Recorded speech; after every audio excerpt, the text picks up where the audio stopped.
Romi Gonem buvo nelaisvėje, kai sulaukė netikėto skambučio. Kitoje linijos pusėje rami, šalta balsas. Vyras, kurio ji niekada nebuvo mačiusi, bet kuris valdė viską aplink ją. Jis pasakė, kad ji netrukus bus paleista, bet paprašė vieno dalyko mainais. Kad ji niekada nepapasakotų, ką su ją padarė pagrobėjai. Ir ar žinai, kas buvo tas vyras? Hamas karinio sparno vadas. Spalio 7-osios architektas, kurį Izraelis bandė nužudyti 6 kartus. Ir visus 6 kartus nesėkmingai. Tačiau buvo priežastis, kodėl jis vis dar buvo gyvas, neraminanti priežastis. Ta priežastis buvo pačios Hamas aukos. Ir suprasti, tai yra raktas į atsakymą į klausimą, kurį dabar užduoda daugelis žmonių. Ar Hamas dar turi ateitį? Nes tai yra istorija apie žiaurumą, kuris atsisuka prieš tuos, kurie jį naudoja. Apie kantrybę. Kantrybę, kuri nugali paranojau. Ir apie teisingumą, kuris ateina, net jei užtrunka 2 metus.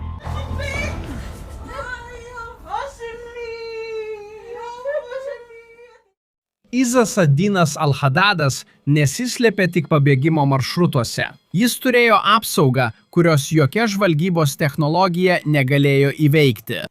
Izraelio įkaitai buvo laikomi šalia jo, tyčia, kaip gyvasis skydas. Jaunos kareivės pagrobtos per spalio 7-osios ataką, tarp jų Liri Albag, Danielė Gilboa ir Agamė Berger. Karinės stebėtojos iš Nahal Oz bazės buvo panaudotos kaip gyvas barjeras tarp jo ir Izraelio oro pajėgų naikintuvų. Pagalvok apie tai akimirką. Tas pačias moteris, kurias Hamas išplėšė iš jų lovų, iš jų šeimų, per žiauriausią Izraelio naujausios istorijos dieną, šios moteris buvo panaudotos kaip skydas apsaugoti vyrą, kuris įsakė jas pagrobti. Izraelis žinojo, kur jis yra, tačiau pulti reikštų nužudyti žmonės, kuriuos jis bandė išgelbėti. Taigi mėnesius Izraelis stebėjo ir laukė. Bet kasgi buvo tas žmogus, galėjęs naudoti nekaltus žmonės kaip šarvus? Al-Hadadas prisijungė prie Hamas būdamas 17, pačioje grupuotės įkūrimo pradžioje 1987 metais. Jis dešimtmečius kilo Al-Qassam brigadų, ginkluotojo Hamas sparno hierarchijoje, įgydamas reputaciją kaip kruopštus, šaltas ir itin sunkiai susekamas žmogus. Jis retai pasirodydavo viešumoje, niekada nemiegodavo toje pačioje vietoje 2 kartus. Jis judėdavo Gazos tuneliais kaip šešėlis. Be rutinos, be jokio dėsningumo, be atpažįstamo veido. Paskutinė vieša jo nuotrauka buvo daryta prieš daugelį metų. Izraelio žvalgyboje jis buvo apibūdinamas kaip kone paranojiškas žmogus. Ir ši paranoja jį ilgai išlaikė gyvą. Agentai, kurie jo medžiojo, jį netgi vadino Gazos fantomu. Jis buvo vienas pagrindinių 2023 metų spalio 7-osios įvykių planuotojų. Izraelio kariuomenės Gazoje perimti dokumentai rodo Al-Hadad pasirašytą įsakymą prieš prasidedant atakai.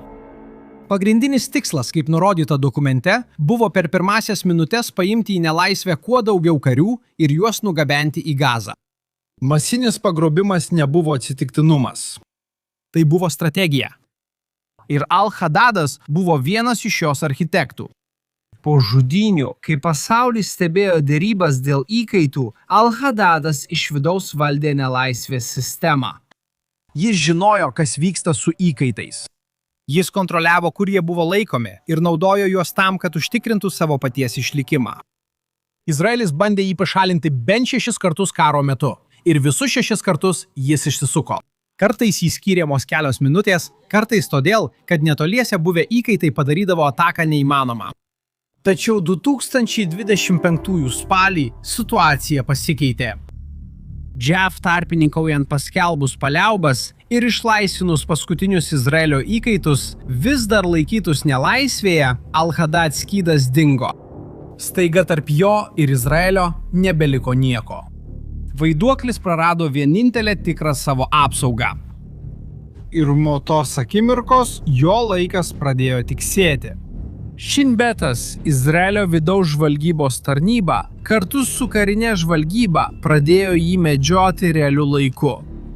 Įsivaizduokite analitikus kambaryje.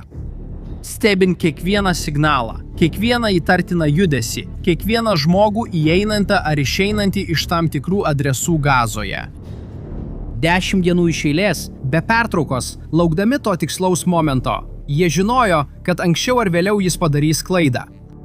Ir kai tai nutinka taip medžiojamam žmogui, rezultatas yra neišvengiamas. 2026 m. gegužės 15 naktį, 19 val. 45 min. Al-Hadadas padarė didžiausią savo gyvenimo klaidą. Jis išlipo į paviršių, paliko tunelius, nuėjo į butą Gazos centre susitikti su šeima. Per kelias sekundės žvalgyba patvirtino galimybę. Oro pajėgos gavo įsakymą. Raketa atskrido anksčiau, nei jis spėjo suvokti, kas vyksta. Vaiduoklis buvo surastas. Al-Hadadas buvo nužudytas kartu su savo žmona, kurią jis pats buvo išmokęs šaudyti ir mesti granatas, taip pat su kitais šeimos nariais. Izraelio kariuomenės generalinio štabo vadas sakė, kad kiekviename pokalbyje su išlaisvintais įkaitais Al-Hadado vardas buvo minimas pakartotinai. Jis buvo žmogus, kuris buvo visur, bet niekada nebuvo matomas. Praėjus 11 dienų po Fantomo mirties, Hamas jau turėjo naują karinių pajėgų vadą. Praėjus 11 dienų po to, jis taip pat buvo miręs. Izraelis likvidavo Mohamedą Odę per atako prieš gyvenamąjį pastatą Gazoje. 11 dienų. Tiek pavyko išgyventi naujausiam Hamas kariniam vadovui. O štai ką Izraelis iš tikrųjų pastatė. Kažkas sudėtingesnio nei tiesiog žmonių neutralizavimas. Tai yra sistema. Kiekvieną kartą, kai Hamas paskiria naują vadovą, tas žmogus automatiškai tampa svarbiausiu Izraelio taikiniu. Izraelio žvalgyba jau stebi kandidatus dar prieš jiems užimant pareigas. Tai reiškia, kad bet kuris kompetentingas žmogus Hamas viduje žino, jog sutikti tapti lyderiu reiškia pasirašyti savo mirties nuosprendį.